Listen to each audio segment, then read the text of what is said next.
This grinder here is probably a 1960s version. They made this grinder forever. It's set up, the basic adjustments are the same as that newer one. You put the reel in, it's mounted in there exactly the same way. I'm going to use the rods to hold the top.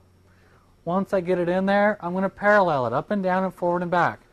I have the same shaft or beam that I'm sticking it on, and so I raise it up and down and forward and back. That's exactly the same. The only difference is, instead of having a dial indicator to do it, we're going to use this rod and this bracket.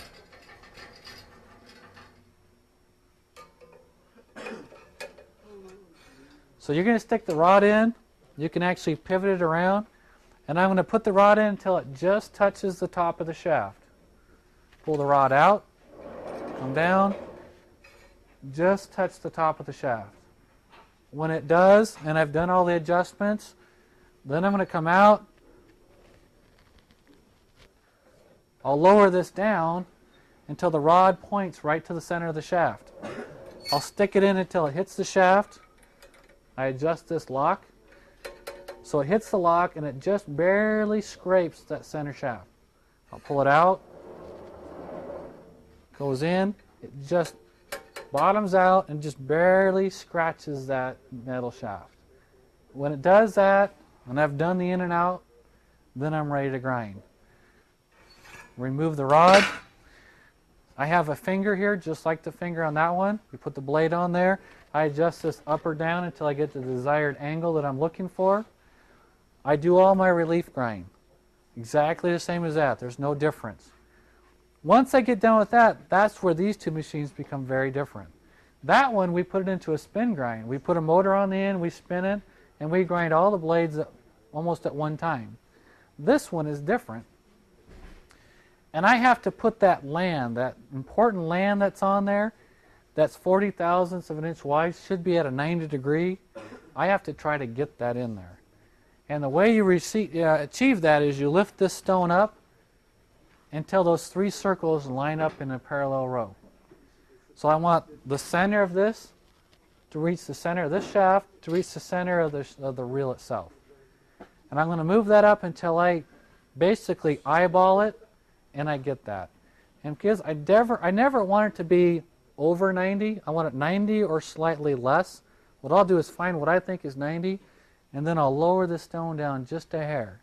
And instead of putting a 90 degree relief in there, I'm going to put like a 98 or something. I'll put like a 1 or 2 degree relief, which is fine. And so I'm going to lower it just a little bit. I'm going to use my little angle finder to see, am I at 90 or slightly less than 90? And I'll check it if I am. Then I'm going to grind each blade one at a time, all the way around, until I get the desired land. Now the problem with this is the fact that as I grind each blade individually one at a time, my stone is wearing away.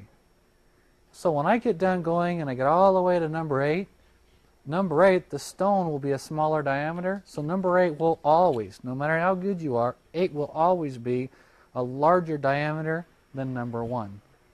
Can't go back through like this one? And so you can go back through, but when you go back through, the stone is wearing again. If you reverse yourself, you're going to take a little bit more off, but no matter what you do, the last blade will always be taller than the first blade.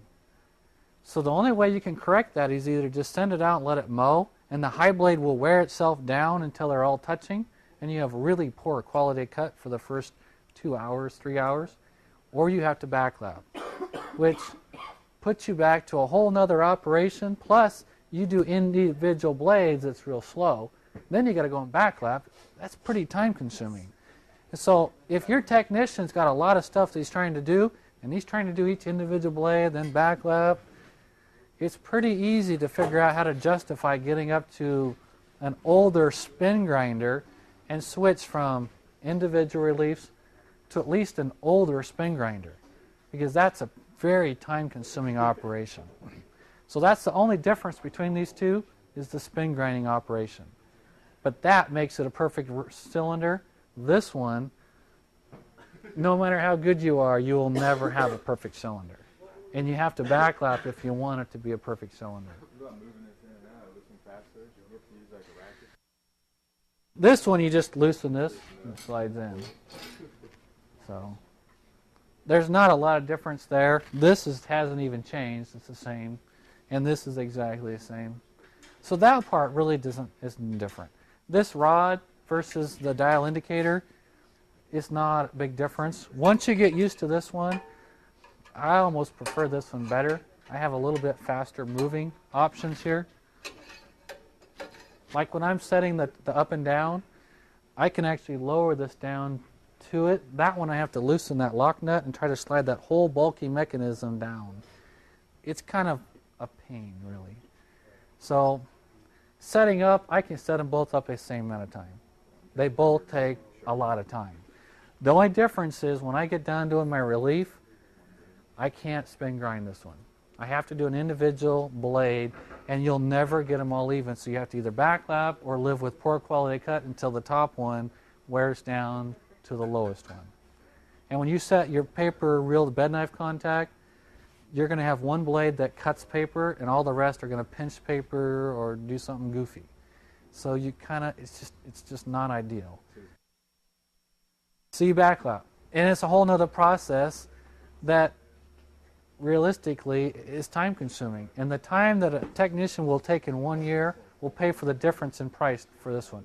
We paid $2,000 for that grinder, and this one, if I buy one, it's like $600. So for an extra $1,500, not that much difference for the difference. And so if your technician says, I need a different grinder, you don't have to go to a brand new Dual or a brand new Simplex or fully in a box. You can step up to an older spin grinder for $2,000, $3,000, maybe even $5,000, and his time will pay for that within 2 years at the most. It's pretty. Plus, I have a perfect cylinder every time, which is kind of an intelligent way of doing it. So, even this one, if I had this one, what we do is we put the relief in, we pull it out, we set it on here, and we spin it. So, but that means I have two grinders.